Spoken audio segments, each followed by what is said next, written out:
Il arrive au club, il dit « Ok, je prends cette équipe, ne sont pas dans mes plans Ronaldinho, Deco et Samuel Eto'o. » Non seulement il se trompe, et il se trompe profondément. Mais déjà, bon, vous connaissez ce business de la presse, les télévisions. Il y a souvent des enfants qui sont beaux, d'autres qui le sont moins. Et moi, j'ai toujours été l'enfant qui était moins beau. Et c'était mon rôle. Mais seulement, j'avais un rôle très important dans le vestiaire où je pouvais tout dire à n'importe qui en le regardant dans les yeux. J'ai une blessure au ménisque, je prends 7 mois et je décide d'aller faire ma rééducation dans ma maison à Majorque. C'était une erreur parce qu'à ce moment-là, il n'y avait plus le dialogue. Et quand vous avez un vestiaire comme celui du Barça avec des grands joueurs qui ne peuvent pas se parler, il y a un souci. Parce que la force du Barça, c'est que c'était un groupe de jeunes qui aimaient s'amuser ensemble. Quand on rentrait dans un stade, on voyait qu'il y avait une certaine complicité. On partageait plus que des entraînements, plus qu'un match de football. On se retrouvait pour dîner, on se retrouvait pour danser, on avait nos petits secrets. Et tout ça, quand je reviens, était mort.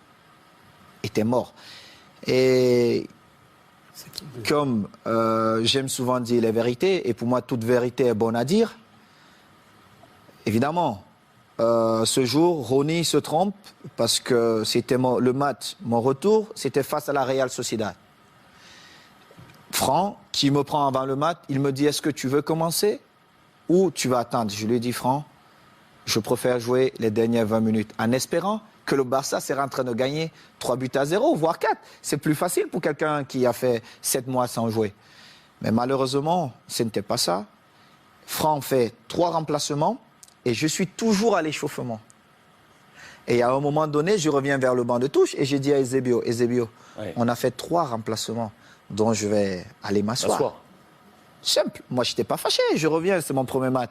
Je savais que j'allais jouer. À n'importe quel moment, je devais jouer. Et Franck, qui va en conférence de presse, et on lui pose une question. Mais pourquoi Samuel n'a pas joué? Il dit... Oh, moi, je ne sais pas, mais je l'ai envoyé à l'échauffement et il n'a pas voulu. Mais pourtant, j'étais à l'échauffement et je suis revenu et il avait fait 3 remplacements. Et Ronny, qui ne parlait pratiquement jamais à la presse, ou quand il passait, c'était le sourire et il partait. Et il sort une petite phrase. Moi, à ce moment-là, je me dis, mais est-ce que ce mec est normal? Parce que si quelqu'un n'était pas exempt de tout reproche, c'était Ronny. Mais on l'aimait comme ça. Et on le savait. Mais moi, quand je parle souvent à Eden Hazard, je prends l'exemple sur Ronny. Je lui dis, Ronaldinho était le meilleur joueur au monde ou le meilleur joueur de tous les temps. Parce qu'il était incroyablement fort. Mais seulement un joueur qui ne s'entraîne pas tous les jours, au bout d'un moment donné, ça paye cash. Ça paye.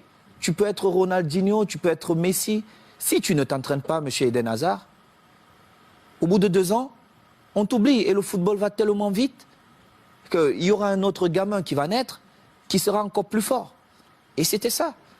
Et quand Ronny le dit, moi j'attends le lendemain, personne ne s'excuse. 2 jours après, personne ne s'excuse. J'ai dit, mais ils ne sont pas bien dans leur tête, eux. Et alors là, je monte au créneau et j'essaie de remettre de l'ordre. Mais seulement, comme j'étais le fils mal aimé de la presse, on a tout mis sur moi. Mais ils ont oublié de dire, en 2006, Ludovic Giuli est souvent là avec vous. Franck n'a pas parlé au vestiaire pendant la mi-temps, quand on perdait face à Arsenal. C'est moi qui ai tenu le discours. Moi, j'ai parlé. J'ai dit ce que je pensais à chacun d'eux. Quand on est revenu, on a vu un autre Barça. On a gagné ce trophée. Moi, je m'en fous. Le plus important pour nous, c'était de gagner.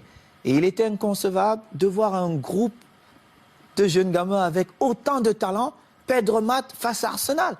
C'était inconcevable.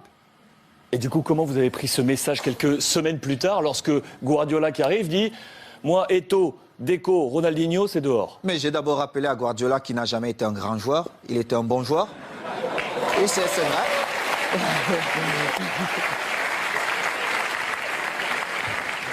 Mais c'est vrai. Je le lui ai dit. Et j'ai rappelé au passage, si c'est le coach Luis qui me le dit, je dis « Ok, je ne peux rien dire. Comme joueur, on connaît aussi Pep, mais surtout comme entraîneur, Il n'avait rien démontré pour qu'il arrive dans un vestiaire comme le Barça. Il ne connaissait même pas l'histoire du vestiaire et qu'il se mette à dire certaines choses. Et en plus, ce qui me faisait encore plus mal, c'est qu'ils inventaient des choses que la presse relayait. J'ai eu cette discussion avec lui et j'ai eu une très très belle offre pour aller jouer 6 mois en Ouzbékistan où on me payait 26 millions de dollars. Et dans son bureau, avec Tiki, il me dit « Oh Samuel, ça peut te faire du bien, vas-y. » Et je lui ai dit « Celui qui va te faire gagner, c'est Eto'o. Mais tu viendras me demander pardon. » Et je suis resté à ma place. J'ai continué à m'entraîner, nous sommes allés aux États-Unis. Et nous étions à Houston, dans le vestiaire. Il dit avant le match, « Ok, nous allons changer de dossard. » Oh, tout le monde dit, « Oh, c'est l'entraîneur qui le fait maintenant, c'est surprenant. » Et il dit, « Titi, tu vas prendre le numéro 9 de Samuel. » Titi Henry. Oui, Titi Henry, tu vas prendre le numéro 9. Et Titi était bien content. Et Eto'o portera le 14. Tout le monde était surpris. Et c'était un manque de respect total. Et je ne pouvais pas l'admettre. Parce que j'avais quand même écrit une belle histoire, même si elle devait s'arrêter là, au Barça. J'avais beaucoup fait pour le club. Que ce soit dans les stades, mais surtout en dehors du stade. En dehors du stade. J'ai toujours été là pour tous mes coéquipiers, pour tous les clubs. Vous êtes resté 1 an avec Pep. Je vais vous dire. Alors, il joue, je suis au banc de touche. Quelques jours plus tard, on joue contre une équipe de Mexico, Chivas. Chivas. Et il a le malheur de me donner 20 minutes. Et je crois qu'il pouvait se tirer une balle dans la tête. Et les 20 minutes, je marque 3 buts. On revient à New York contre Red Bull. Bon, il se dit, bon, voilà, il me renvoie dedans, je marque encore 3 buts. Il était obligé de convoquer une réunion, mais comme il n'a jamais eu le courage de me dire les choses en face, il est passé par mes coéquipiers.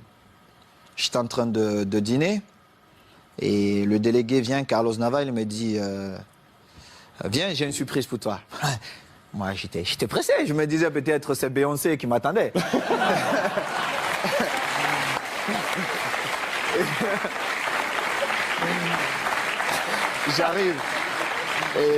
J'arrive dans cette suite et je vois Jorquera, Oleguer, non pas Oleguer, Puyol, Les jeunes du Barça. Léo, André, Xavi et surtout Victor, qui est l'un de mes meilleurs amis. Et Victor Valdés. Victor Valdés. Et je vois Pep qui est au fond. Et mon visage change. Parce que j'étais très agressif quand je voyais Pep. Mon visage change. Il n'a pas parlé. Alors, Makina, Xabi, il prend la parole et me dit, bon, négro, comme on te l'a toujours dit, on l'a manifesté, on veut que tu restes et il faut que tu trouves un terrain d'entente avec Pep. Et j'ai dit, moi, je ne parle pas à Pep. Il doit me présenter ses excuses parce qu'il m'a manqué le respect ouvertement à plusieurs reprises et je n'accepte pas ça. Moi, si vous ne me respectez pas, je ne vous respecte pas. C'est comme ça, la loi chez moi. J'ai souffert pour être là. Je respecte tout le monde, mais si vous ne me respectez pas, je ne vous respecte pas. Mais alors là, je fais le double, ou voire même le triple que ce que vous avez fait. Et Pep, il parle un peu en catalan, hein, tout ça, il trouve un peu des phrases difficiles. Et on commence la saison, j'ai parlé 2 fois à Pep. 2 fois. Une fois, c'est parce qu'il me demandait d'aller parler à Yaya Touré qui ne voulait rien savoir de lui.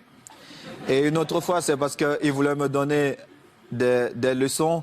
Comment un attaquant devait bouger. Je lui ai dit, mais Pep, tu as été milieu de terrain, tu n'as pas été un grand attaquant. Moi, je marque mes buts comment? Ce mouvement ne devait pas se faire comme ça. Et en plus, on était à l'entraînement. Et moi, j'ai fait un jeu sans ballon pour créer un espace pour Messi qui venait. Et en plus, Léo marque. Il me dit, non, il fallait faire. Je lui ai dit, mais toi, t'es pas normal, toi. En fin de saison, je marque, je crois, 35 buts. Et je marque le but qui nous permet de prendre l'avance face à Manchester à Rome. On se retrouve en finale de Ligue des Champions. Oui, en finale de Ligue des Champions. On se retrouve à la Corogne. Et à la Corogne, je marque 2 buts ce match. Et je devais partir jouer face au Togo avec les Lions. On a un dîner bien arrosé. Moi, je ne bois pas. Mais tout le monde s'est lâché un peu. Et il dit, oh, je vais porter un toast. Et puis voilà. Vraiment, il faut qu'on dise merci à Samuel parce que c'était une saison difficile pour lui, mais il a montré le grand joueur qu'il est. Tout ça. Un beau discours. C'est la première fois où j'ai fait confiance à Guardiola.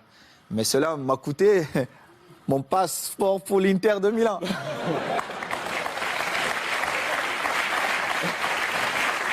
Et du coup, quand vous l'avez croisé ensuite à l'Inter, parce que vous l'avez croisé, on a une belle photo de vous en poignée de Regardez main. mon visage.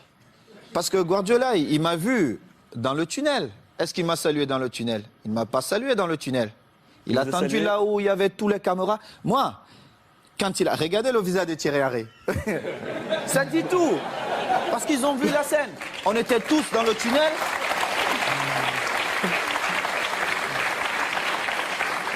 Regardez Léo Messi. Regardez le visage de Léo Messi. On était tous dans le tunnel. Il ne m'a pas salué. Il a attendu quand il y avait toutes les caméras pour venir me tendre la main. Évidemment, je ne pouvais pas refuser. Parce que le mal-aimé ou l'enfant détesté, on devait dire, ah, voilà, Samuel a encore fait des siennes. Mais seulement, les gens ne connaissent pas les dessous. Parce qu'il aurait bien pu me saluer dans le tunnel. Moi, j'ai eu des différences avec le code lors d'un match espagnol de Barcelone. Je ne sais pas si vous vous rappelez. à Majorque. Mais j'ai beaucoup d'estime pour le coach. Le Louis, football, c'était c'est ça. entraîneur de l'Espagnol. De l'Espagnol. Contre Majorque, Contre Majorque. vous Oui, êtes c'était envoyé un difficile. petit peu. C'était difficile pour le code, mais moi, je devais défendre Majorque et j'ai fait mon boulot. Et c'était pareil. Donc, c'est une histoire comme ça. Mais bon, après, on s'est retrouvés, Pep et moi, on a fait la paix. Et je suis content. Mais la vraie histoire, c'est celle-là. C'est que Pep, peut-être dans son envie de gagner, n'a pas respecté certaines choses dans le football. Et heureusement pour lui, j'ai marqué quand même 35 buts cette saison-là qui nous ont quand même permis de gagner. Pichichi cette saison. Qui nous ont permis de gagner tous les titres qu'il a gagnés. Et il est bien content parce que c'était ses premiers trophées. Saison où le Ballon d'Or arrive dans les mains de Léo Messi. Mérité. Vous êtes 10e de ce classement Ballon d'Or cette saison. Je ne regardais même pas ça. Mais Léo l'a bien mérité.